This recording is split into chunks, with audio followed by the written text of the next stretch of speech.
Mayors of 3 of the country's biggest cities now say their areas are almost at capacity for handling the surge of migrants currently pouring over the U.S.-Mexico border.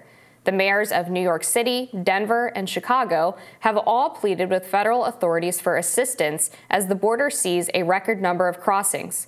Just yesterday, Mexico and the Biden administration formally agreed to work together to keep the border open for asylum seekers while curbing illegal migration. New York City Mayor Eric Adams shared this video to address constituents on the matter just yesterday. Let's watch. We're seeing the erosion of the quality of life that we've improved on in such a short period of time of this administration. And we have been impacted. For many months, we were able to keep the visualization of this crisis from hitting our streets, but we have reached a breaking point. We're no longer able to do that because of the volume in numbers. Just last week, we had 3,900 people that arrived here. We are averaging anywhere from 2,500 to close to 4,000 a week. And if you do the math, you see that's 8,000 every 2 weeks, potentially 16,000 a month that we must feed, clothe, house, educate children, and all the services that you would give a normal adult. And we're seeing that play out on our streets of New York.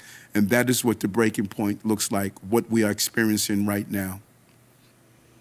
The Biden administration, meanwhile, warned Texas that it will sue the state if it implements a strict immigration law that would empower state and local law enforcement to arrest, jail, and prosecute migrants suspected of crossing illegally. So Mayor Eric Adams just had this executive order passed to essentially tell the state of Texas, you have to give us 32 hours notice and you can't have buses of migrants coming into the state, any hours outside of 8 a.m. and 12 noon so that, they can process them. Seems like a reasonable executive order, seems like good cooperation between states. But all in all, this isn't an issue that can be resolved by the governor of any particular state, by any mayors, by law enforcement. This is something that needs to be resolved by Congress, because I see migration wholly as an economic consideration. There needs to be the proper, policies in place and systems in place to process people coming into the United States legally who want to work here. And there really isn't one. When I see the influx of migrants into New York City and New York officials saying, we have to pay for 19,300 plane tickets for migrants seeking to go across the country, are we sure that there is a job for them there? Are we sure that there is a pathway for them to live a sustainable life? Or are they going to be sucked into what I think many conservatives fear, and which is a legitimate fear, the informal economy, and seeking to meet their most basic needs through committing crimes and doing all kinds of work on the streets of the United States? We can have full employment in the United States. This is a failure of Federal Reserve policy. It's a failure of the administration and of Congress. We have things that need to get done. We have a shortage of childcare. We have a shortage of elder care. We have shortages in the healthcare industry. We have a need to rebuild our infrastructure. There is work for many people to do in the United States, and there are unnecessary restrictions, not freeing capital to go towards those things. All the while, the banks, which are responsible for allocating, new dollars to be spent into the economy, to invest into businesses, whether existing or people are starting new ones, instead of using capital in that way, in a way that grows the economy in the same way putting immigrant labor to work would, instead what those banks are doing is taking advantage of the Bank Term Funding Program. They are borrowing money from the Federal Reserve at a 4.88% interest rate, and then depositing that money into accounts at the Federal Reserve at a 5.4% interest rate. The Federal Reserve is currently paying banks to take money to the tune of $255 billion in the 2 weeks we just had in December. That's absurd. Banks in the United States should be investing in businesses. They should be loaning that money out so that our economy grows. And right now, every single person that's struggling with inflation is a victim of banks irresponsibly using their power. They've been tasked with money creation. They've been doing a bad job. Everyone hurts from that. All of the workers that are struggling to make ends meet are struggling because of that. And the migrants seeking to labor in the United States and start a life. And now, governors and mayors are overwhelmed with the amount of migrants they don't have jobs for. Yeah, I think border security should be the first consideration, because at that point, it would be a lot easier, first of all, to process the people who are coming to the United States who right now are not being properly screened and somehow are being put on airplanes and other forms of transportation to move about the country on the expense of taxpayers, despite the fact that we seemingly don't have much idea of who these people are. There have been multiple instances in the dozens of people on terror watch lists actually making their way across the southern border. And we have people not just coming from Mexico, Guatemala, Honduras, but people who actually fly into Central and South America, as well as the northern border that we share with Canada, in order to cross there because they believe it would be easier than trying to enter the country through legal means or through some other method. So border security to me is number one. There are obviously legal pathways already for people to be able to work in the United States, whether seasonally or on some kind of other visa program. Some of my coworkers do it from London. I work for The Spectator. We are fundamentally a British company, and they all get work permits to come work here.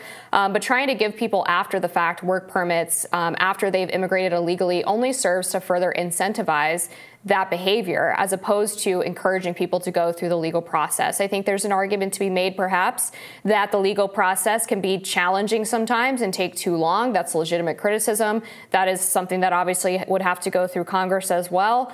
But I think there's always been this attempt at deal making between Republicans and Democrats, where Democrats say, well, we'll give you border security, but first you have to give everyone who's here amnesty and you have to reform the immigration system. And they've been hoodwinked because the Democrats don't want to do border security. So the idea that they wouldn't secure the border first, I think it's frankly ridiculous. And if you start giving work permits to tens of thousands of migrants, really we've had millions come in over the past few years, what you're doing for the American worker is you're artificially deflating wages, because these individuals tend to be more economically desperate. So they are willing to work for lower wages and for poorer working conditions, even if they are a part of the legal economy. So we also have to consider the ramifications of importing that many laborers into our economy would have on the American working and middle class. Yeah, I think, keeping the federal minimum wage high is a good stopgap for that. Having the Federal Reserve, consistently have a population of people unemployed is really the policy that's kept wages low for so long, since the 70s, when we saw wages begin to stagnate. That's also when they adopted the non-accelerationary inflationary rate of unemployment. So they decided that at this magical figure that they don't have any real math or economics to back up, no data that shows this figure is absolutely what it should be. Jerome Powell has admitted this on the floor of the House. But they decide, not more than 4.5% should be, unemployed. If more than this is unemployed, it's unnecessary. But if we have, unemployment numbers too low, we're going to see inflation skyrocket, which is ridiculous. That's absolutely not how it works. If more people are working, they're producing more. There's more things for people to buy, who are then earning money in their jobs and then going on to purchase things. This concern that if more people are working, demand will be uncontrollable is ridiculous. And we haven't really seen this figure stand the test of time. We've seen Jerome Powell say, you know what, we've actually gotten this figure wrong, which means that there's a population of people unnecessarily unemployed, people desperate for work, who are willing to, like you said, like many migrants, take jobs at incredibly low wages. It is true that many migrants are willing to work for less,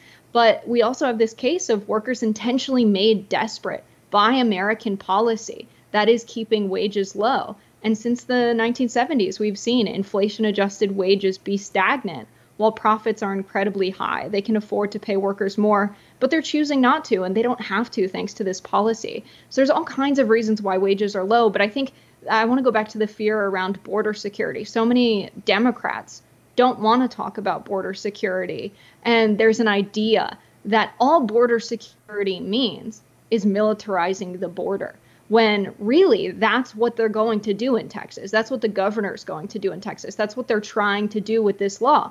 The alternative to having the folks in Texas do that is to actually invest public dollars. They control the budget into having processing centers for migrants coming to the United States. That would make the process much faster. That would prevent border security or border patrol from putting people into facilities where they wait for a long period of time. But Democrats don't want to acknowledge that the solution is actually to invest more in the border, because they have this unconceived notion that for some reason that means increased militarization. No, we need the legal process to be one that can be done quickly, which means we need more buildings created there and we need more personnel allocated to the border. And there's no really good reason why Democrats aren't writing legislation to do that. I think they would be reticent to do that because if you process people more quickly, you also lead to more rapid deportation or removals, expedited removal, because a lot of these people who are coming are not eligible for the asylum that they're claiming. So if you speed up the court processes, you end up basically just having to send these people back. And I think what the Democrats want is for them to come in without processing so that they can already be in the country and not have to worry about a court date. But we probably have to agree to disagree on that one. We'll be back with more Rising after this.